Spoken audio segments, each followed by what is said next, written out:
One would say that I am a serious collector of dolls.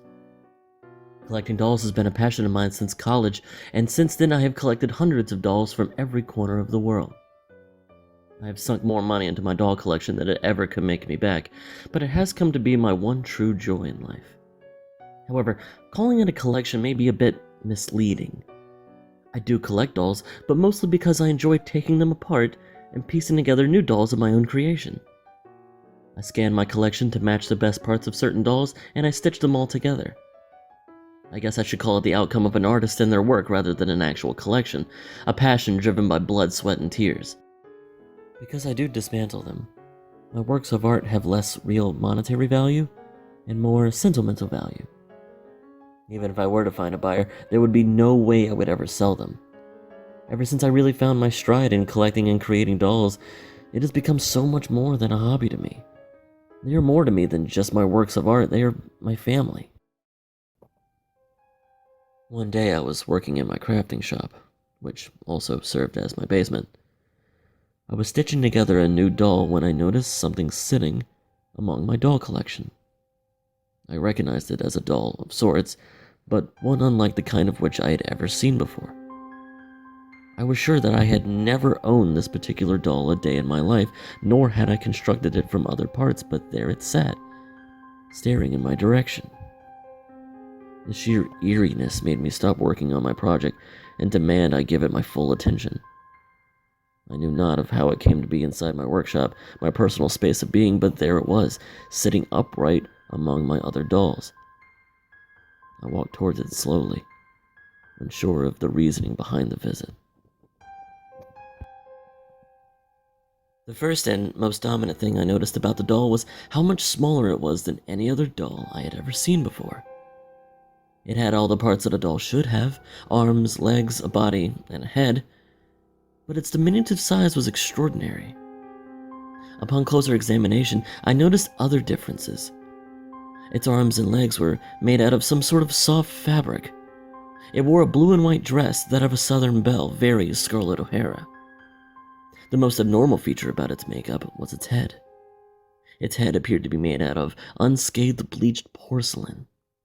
The pristine condition of its pale face was unnerving and unlike anything I had ever seen before on a doll. Its hair was straw-like to the touch and was as yellow as the clear morning sun. Its face was cold and distant. Its eyelids seemed to open and close at will, exposing and hiding two marble eyes which stared into the room without expression. Its cheeks were rose-tinted and as smooth as ice. It had two tiny pink lips curved up in a naive smirk.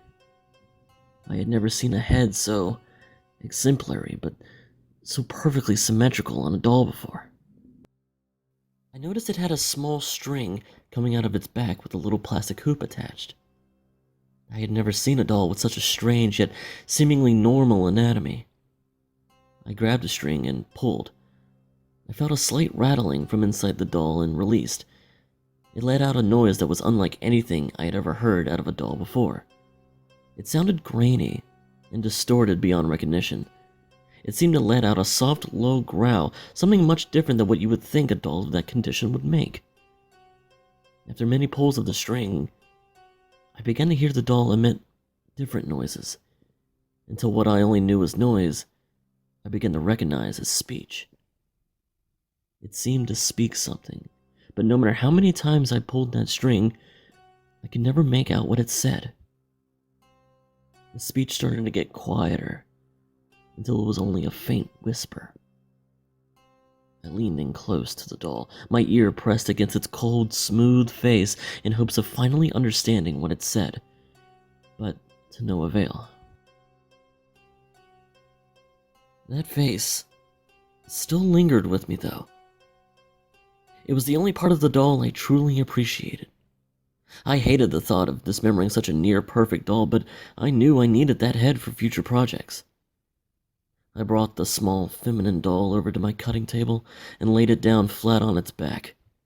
Its eyes stared back at me as I reached for my nearest blade. Its expression was hauntingly placid. I would even dare to say that it was jovial in a way. I did my best to avert my eyes from its antagonizing stare. As I glided the blade against its soft neck, how it responded would continue to terrify me for years to come. It didn't do anything. It remained still and unfeeling through the whole incision. It didn't react at all. It just laid there, staring back at me and smiling its little grin as if it welcomed the pain. It didn't scream, it didn't fight back, it didn't even bleed. I knew instantly that this was not at all like any of the dolls I had ever worked on before. That thing was unnatural, and I had to get rid of it. I tied the thing in a plastic bag and threw it into the East River. I don't know what it was, where it came from, or even how it got there, but whatever it was that found its way into my workshop that day, it had no place in my doll collection.